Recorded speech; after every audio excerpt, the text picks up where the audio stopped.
What's up guys? My name's Chris from ChamPanZ Percussion. If you clicked on this video, you're probably looking for tips or any suggestions on becoming a better drummer. Well, you found the right place. Now, let's get to it. Today, we're going to be talking about choking the stick.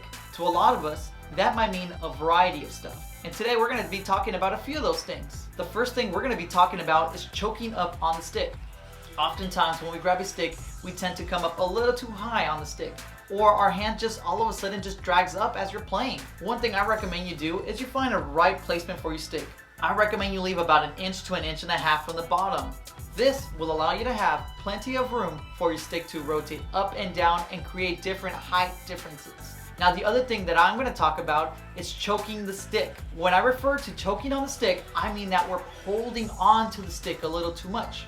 A lot of the times when we play and we're choking, a lot of the resonance is coming straight to your wrist. Trust me, when you're hitting a hard surface, your wrist will start feeling all those vibrations and will cause for your wrist to start feeling pain. That's one thing that you want to make sure that you avoid. So to help that problem or any other future problems, you want to make sure that you're nice and relaxed and you're letting the stick breathe. You want to make sure that you're using your fingers at all times. Now, why do we want to avoid choking the stick? The reason why we do this is because if you choke the stick, you're going to get a really tense and stiff sound. So, for example, you might be able to hear this. As you might have seen, my hand might be very tense, and this will also cause an effect on my sound projection. So you want to make sure that the stick actually vibrates as you're playing. And so if you're nice and relaxed and your fingers are right around, letting the stick breathe, you will get a better sound like this. Let me show you the difference back to back. This is me not choking the stick. Now this is me choking the stick. So again, you want to make sure that you relax your hand, let the stick breathe.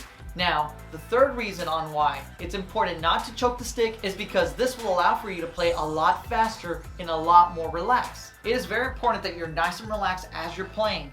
The more tense you are, the slower you're going to be.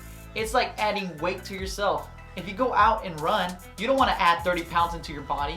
You want to be nice and relaxed and be as efficient as possible when running. Same thing when drumming.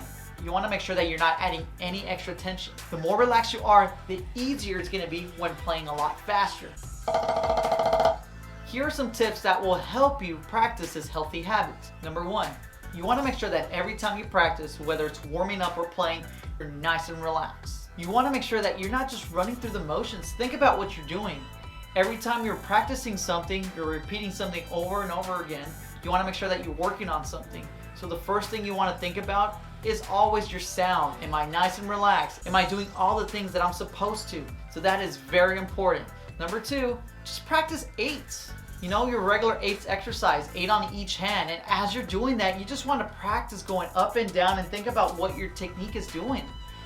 I remember back when I was in school, I would do this all the time. And when I did this, I wasn't just warming up and thinking about playing in tempo. I was thinking about my technique. Am I nice and relaxed? Am I using enough fast velocity, slow velocity, or whatever I needed to practice? You want to make sure that you're always practicing healthy habits. Well, that's all I got for today. If you have any other comments on what helps you not choke up on a stick, please comment below. If you enjoyed this video, please like and subscribe to keep up to date on any new videos I will be posting. Thanks for watching and don't forget to have fun.